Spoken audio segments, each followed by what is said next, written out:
Summer begins tomorrow, even though it's not going to necessarily feel like it this weekend. But it is going to be soon that we're going to be heading outside, enjoying those bright sunny days, hitting the pool, as lots of us like to do.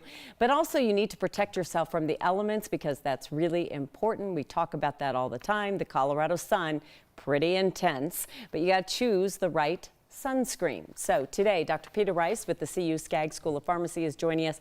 We're going to talk a little bit about this because the FDA has been calling into question the safety and effectiveness of some of the chemicals in the sunscreen. So you're just talking about some of the differences between a chemical and a mineral sunscreen and what they all do. Yes. So there are 16 different ingredients that are used in sunscreens, and a paper published in early May called into question some of what we call the chemical sunscreens. Those researchers found that those chemicals are way more absorbed into the body than was previously thought. And that questions whether these are as safe as we've thought they've been in the past. So the two ingredients that are recommended are mineral sunscreens, zinc oxide and titanium dioxide. Okay, so we should look for that on the labels when we go to buy them. Those are the ones I consider the safest sunscreens. They're the two recognized as safe ingredients that are in sunscreen products. And it doesn't mean the other products are not safe. It just simply means the safety hasn't really been established at this point. And why expose yourself to chemicals you don't need?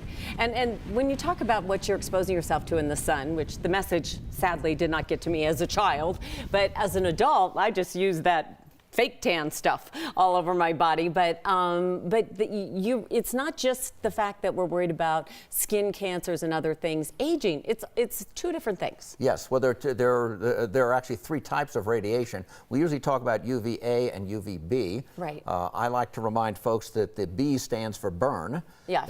If you're not protected against UVB, you will sunburn if you're eligible to sunburn, if you have light skin. The UVA, the A stands for aging.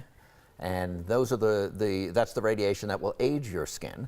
So the problem with that is that it's hidden damage. You don't feel the UVA damage to your skin. It just shows up a couple of years later. Couple of years. If you're lucky. Every yes. year, I might add. So the important thing is to wear your sunscreen, and we often talk about these numbers when you hear 30, 40, 50, 60, 70. You really recommend just wearing it and remember to reapply. Any sunscreen is better than none. Right. And the SPF value tells you how much more you can be in the sun. So an SPF of 10 means you can be in the sun 10 times longer and not burn, as compared to if you didn't have any sunscreen on at all. So by the time you get up to an SPF 30, you're talking about really significant sunscreen protection.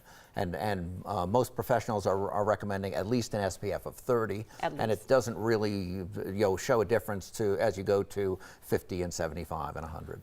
Bottom line, look at the minerals. That zinc oxide that we did wear once in a while as a kid across our nose, that bright white is actually good. Well, the new products are more nanoparticles, so you'll look a little white when you put it on, but it'll absorb in, and you'll have some good sun protection. Yeah, they've done a good job with that. Yes. It's not like the old version of zinc oxide. Yes. Thank you, Dr. Rice. Thank you, Appreciate Kim. it.